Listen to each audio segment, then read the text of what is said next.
queridos, a paz do Senhor, você está no canal Tempo de Semear, e o Tempo de Semear é agora. O canal Tempo de Semear tem uma honra e um privilégio de estar deixando um vídeo para você estar assistindo do pastor Billy Graham. Ele traz uma mensagem aí aos jovens nos tempos atuais que estamos vivendo agora. Eu tenho certeza que Deus irá falar profundamente aos corações, tá bom?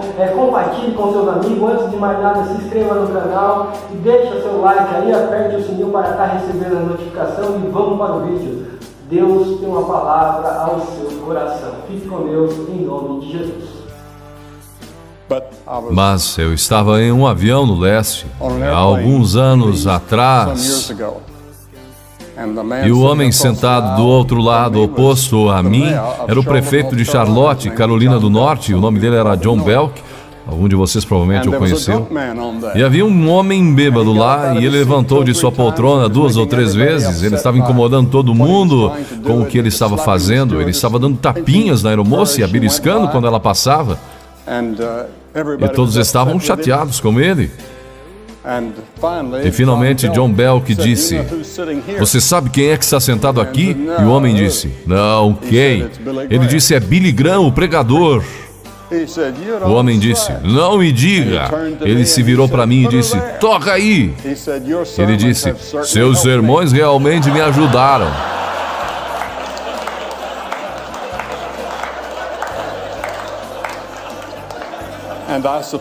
E eu suponho que isso seja verdade para milhares de pessoas.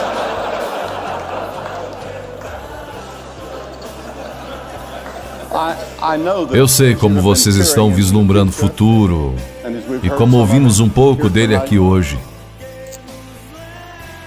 Eu gostaria de viver nesta época e ver como seria,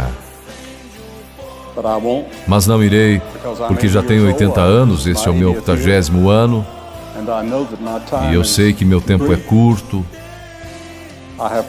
Eu tenho flebite em ambas as pernas no momento, e foi por isso que eu precisei de uma pequena ajuda para subir aqui, porque eu tenho o mal de Parkinson adicionado a isso, e alguns outros problemas que eu não falarei sobre isso.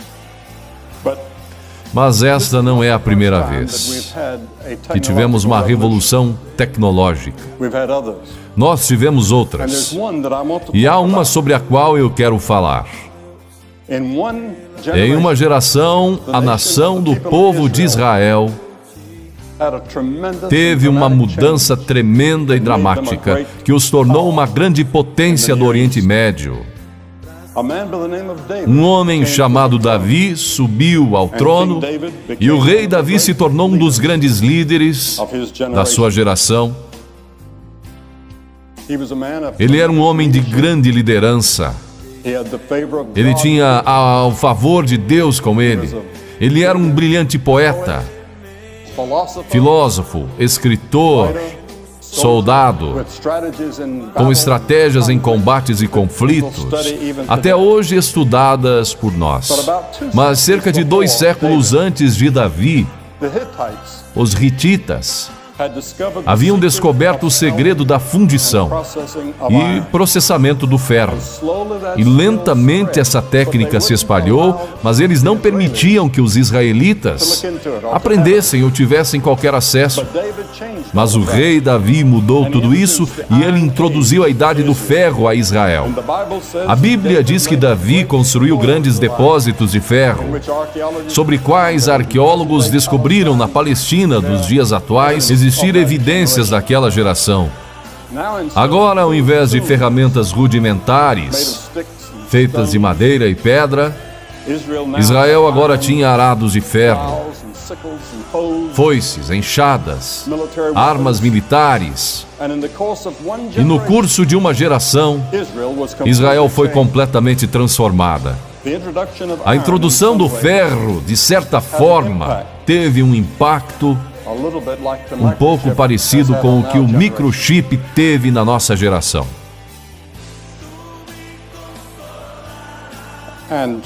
E Davi descobriu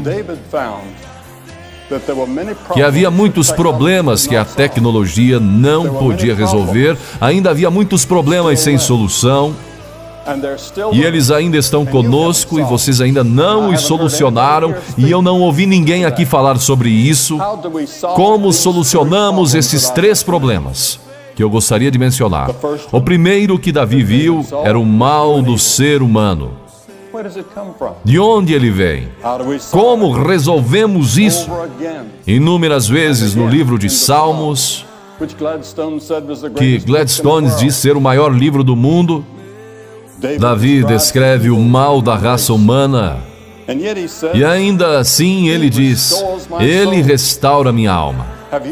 Você já pensou que contradição os seres humanos são? Por um lado, podemos penetrar fundo nos segredos do universo e dramaticamente alargar as fronteiras da tecnologia, como essa conferência demonstra claramente. Nós já vimos o fundo do oceano 3 milhas abaixo, ou galáxias a milhares de bilhões de anos-luz no futuro. Mas, por outro lado, algo está errado. Nossos navios de guerra, nossos soldados, estão numa fronteira agora, quase prestes a entrar em guerra com o Iraque. Agora, o que causa isso? Porque temos essas guerras a cada geração, e em toda parte do mundo, e revoluções. Não conseguimos nos dar bem com as outras pessoas. Nos achamos paralisados nas garras de hábitos autodestruidores que não podemos quebrar. Racismo, injustiça e violência assolam o mundo, trazendo uma colheita trágica de dor e morte. Mesmo os mais sofisticados entre nós parecem impotentes para quebrar esse círculo. Eu gostaria de ver a Oracle solucionar isso. Ou alguns outros gênios tecnológicos trabalharem nisso. Como mudamos o homem, de forma que ele não minta ou trapaceie, e que nossos jornais não estejam cheios de histórias de fraudes nas empresas ou nos trabalhos, ou atletismo ou em qualquer outra área. A Bíblia diz que o problema está em nós, dentro de nossos corações e almas. Nosso problema é que estamos separados do nosso Criador, que chamamos de Deus, e precisamos ter nossas almas restauradas. Algo que apenas Deus pode fazer. Jesus disse: porque do coração procedem os maus pensamentos, prostituição, adultério, furtos, morte, falso testemunho, blasfêmia. O filósofo britânico Bertrand Russell não era um homem religioso, mas ele disse: é no nosso coração que o mal está, e é de nossos corações que ele deve ser arrancado. Albert Einstein, eu estava conversando com alguém quando palestrava em Princeton, e encontrei com o Sr. Einstein. Ele não tinha um diploma de doutor porque ele disse que ninguém estava qualificado para lhe dar um. Mas ele disse essa frase. Ele disse: é mais fácil desnaturar plutônio do que desnaturar o mal do espírito do homem. E eu sei que muitos de vocês pensaram sobre isso e se intrigaram com isso. Vocês viram pessoas pegarem avanços tecnológicos benéficos, como a internet, que ouvimos a respeito hoje à noite, e distorcê-los em algo corruptor. Vocês viram pessoas brilhantes criarem vírus de computador que fazem cair sistemas inteiros. O bombardeio da cidade de Oklahoma foi simples tecnologia, horrivelmente usada. O problema não é a tecnologia. O problema é a pessoa ou pessoas usando-a. O rei Davi disse que ele conhecia as profundezas de sua própria alma. Ele não poderia se libertar de problemas sociais e pecados pessoais, que incluíam assassinato e adultério. No entanto, o rei Davi buscou o perdão de Deus e disse: tu restauras minha alma. Vejam vocês, a Bíblia ensina que nós somos mais do que um corpo e uma mente. Nós somos uma alma. E existe algo dentro de nós que vai além do nosso entendimento. Essa é a parte de nós que anseia por Deus ou por algo mais do que encontramos na tecnologia. A sua alma é a sua parte que anseia por significado na vida e que busca por algo além dessa vida. E é a parte de você que realmente anseia por Deus. Eu percebo que jovens ao redor do mundo procuram por algo. Eles não sabem o que são. Eu falo em muitas universidades. E eu tenho muitos períodos de perguntas e respostas. E seja em Cambridge ou Harvard, ou Oxford, eu falei em todas essas universidades. Eu estou indo para Harvard daqui a cerca de 2 meses, contando esse, para dar uma palestra, e me farão as mesmas perguntas que me fizeram na última vez que eu estive lá, e elas serão essas questões. De onde eu vim? Por que estou aqui? Para onde eu irei? Qual o sentido da vida? Por que eu estou aqui? Mesmo se você não tem religião, existem ocasiões quando você pensa que existe algo mais. Thomas Edison também disse: quando você vê tudo o que acontece no mundo da ciência e no funcionamento do universo, você não pode negar que existe um comandante na ponte. Eu lembro uma vez, me sentei ao lado da senhora Gorbachev num jantar na Casa Branca, e fui até o embaixador Dobrynin, que eu conheço muito bem. Eu estive na Rússia por várias vezes durante o comunismo. Eles me deram uma liberdade maravilhosa que eu não esperava.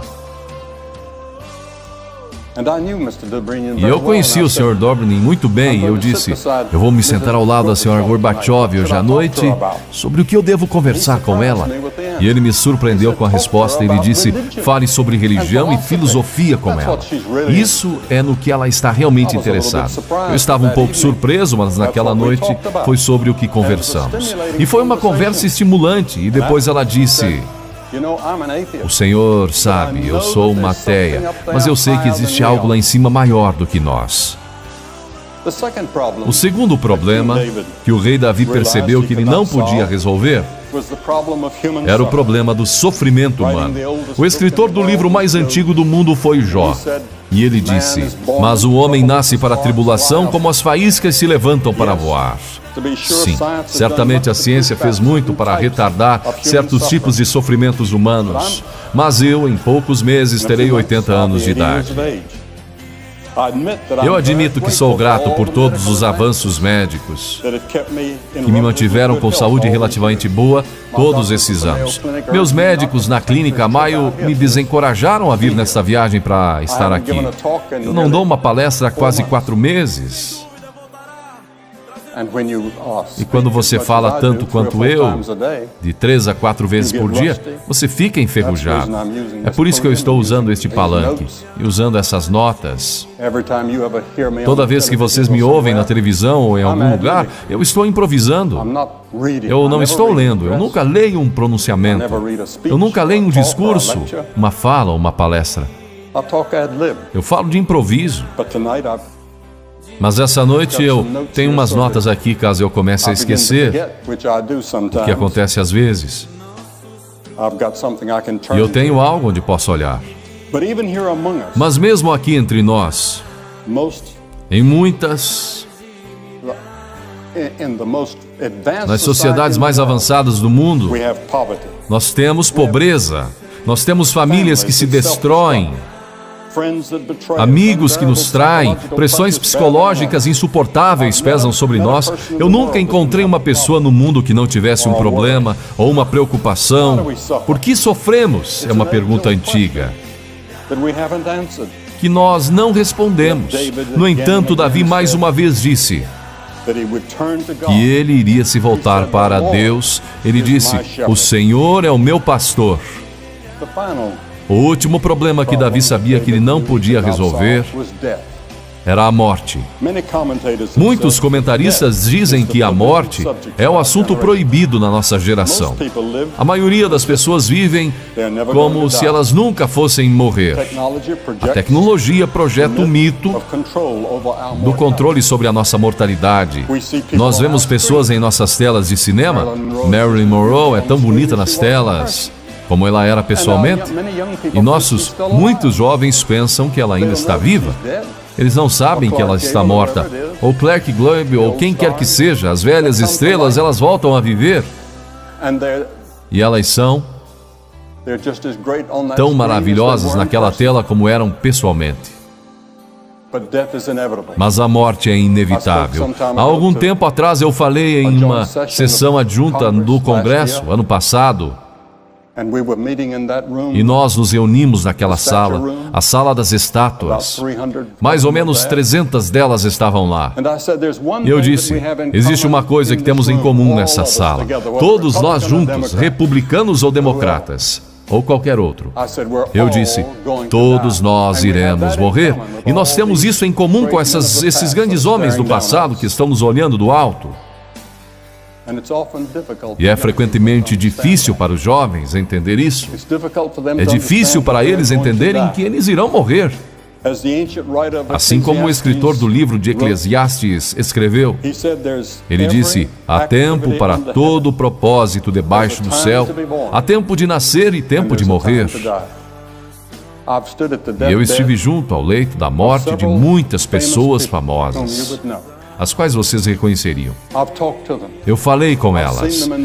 Eu as visitei em seus momentos de agonia, quando elas estavam morrendo de medo. No entanto, alguns anos antes, a morte nunca havia passado pelas suas cabeças. Eu falei com uma mulher semana passada, cujo pai era um médico famoso. Ela disse que ele nunca pensava em Deus, nunca falava sobre Deus e não acreditava em Deus, ele era ateu. Mas ele disse, quando ele estava para morrer, ele sentou-se do lado da cama um dia e perguntou à enfermeira se ele poderia ver o capelão. E pela primeira vez na vida dele, ele disse que ele iria pensar no inevitável e sobre Deus. Existiria um Deus? Há alguns anos atrás, um estudante universitário me perguntou, qual é a maior surpresa da sua vida? Eu disse, a maior surpresa da minha vida é a brevidade da vida. Ela passa tão rápido. Mas não precisa ter que ser dessa maneira. Wernher von Braun, após o término da Segunda Guerra Mundial, concluiu: a ciência e a religião não são antagônicas. Pelo contrário, elas são irmãs. Ele colocou isso a nível social. Eu conhecia bem o Dr. Von. E ele disse, falando por mim mesmo, eu posso apenas dizer que a grandiosidade do cosmos serve apenas para confirmar uma crença na certeza de um Criador. Ele também disse, em nossa busca para conhecer a Deus, eu vim a crer que a vida de Jesus Cristo deve ser o foco de nossos esforços e inspiração. A realidade dessa vida e da ressurreição dele é a esperança da humanidade. Eu falei várias vezes na Alemanha, na França e em diferentes partes do mundo. 105 países onde tive o privilégio de falar. E um dia me convidaram para visitar o chanceler Adenauer, que era visto como um fundador da Alemanha moderna desde a guerra. E ele uma vez disse para mim, jovem, ele disse, você acredita na ressurreição de Jesus Cristo? E eu disse, Senhor, eu acredito. Ele disse, eu também. Ele disse, quando eu der baixa, eu vou gastar meu tempo escrevendo um livro sobre por que Jesus Cristo ressuscitou e por que é tão importante acreditar nisso.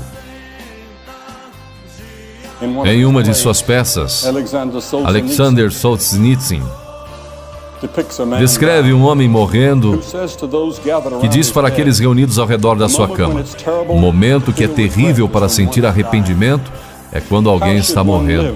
Como alguém deve viver para que não tenha arrependimento na hora da morte? Blaise Pascal fez exatamente essa pergunta na França no século XVII. Pascal foi chamado de arquiteto da civilização moderna. Ele era um cientista brilhante, nas fronteiras da matemática, mesmo quando adolescente. Ele é visto por muitos como o fundador da teoria da probabilidade e o criador do primeiro modelo de um computador. E é claro que todos vocês estão familiarizados com a linguagem do computador que leva o nome dele. Pascal explorou em profundidade nossos dilemas humanos, do mal, sofrimento e morte. Ele estava espantado com o fenômeno que temos considerado que as pessoas podem alcançar graus extraordinários na ciência, artes e empreendimentos humanos e, ao mesmo tempo, estão cheias de raiva, hipocrisia e têm ódio de si mesmas.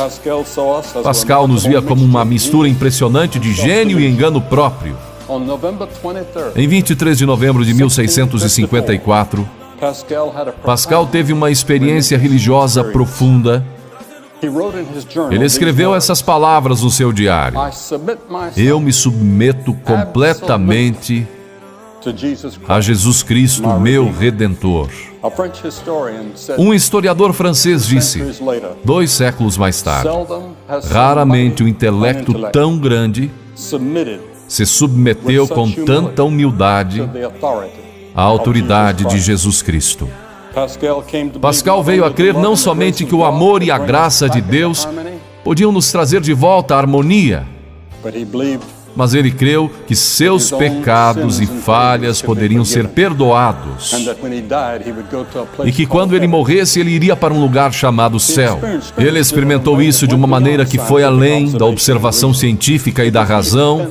Foi ele que criou o tão conhecido ditado: o coração tem razões que a própria razão desconhece. Igualmente bem conhecida é a aposta de Pascal. Essencialmente ele disse isso: se você aposta em Deus e se abre para o seu amor, não terá perdido nada, mesmo se estiver errado. Mas se você apostar que Deus não existe, então você pode perder tudo nesta vida e na vida por vir. Para Pascal, conhecimento científico se empalidecia diante do conhecimento de Deus. O conhecimento de Deus ia muito além que qualquer coisa que passara pela mente dele. Ele estava pronto para encontrar Deus quando ele morreu com 39 anos. O rei Davi viveu até os 70 anos, um longo tempo na sua era. Mas ele também teve que encarar a morte. E ele descreveu essas palavras: ainda que eu andasse pelo vale da sombra da morte, não temerei mal algum, porque tu estás comigo. Essa foi a resposta de Davi para os 3 dilemas: do mal, sofrimento e morte. Esta pode ser a sua também, quando você busca o Deus vivo e permite que Ele preencha a sua vida e lhe dá esperança para o futuro. Quando eu tinha 17 anos de idade, eu fui nascido e educado numa fazenda da Carolina do Norte. Eu ordenhava vacas toda manhã e tinha que ordenar as mesmas vacas todas as noites quando eu chegava da escola. E havia 20 delas que eu tinha, pelas quais eu era responsável. E eu trabalhava na fazenda e tentava não ficar atrás dos meus estudos. Eu não tirava boas notas do colégio. Eu não as tirava na universidade. Até que algo aconteceu no meu coração. Um dia eu me encontrei cara a cara com Cristo. Ele disse: eu sou o caminho, a verdade e a vida. Você pode imaginar isso? Eu sou a verdade. Eu sou a personificação de toda a verdade. Ele era um mentiroso? Ou ele era um louco? Ou ele era o que ele alegava ser? O que ele era? Eu tinha que fazer aquela decisão. Eu não podia provar isso. Eu não podia levar isso a um laboratório e fazer experiências com isso. Mas pela fé eu disse: eu acredito nele. E ele entrou em meu coração e mudou a minha vida. E agora eu estou pronto para quando eu ouvir aquele chamado para entrar na presença de Deus. Obrigado e Deus abençoe todos vocês.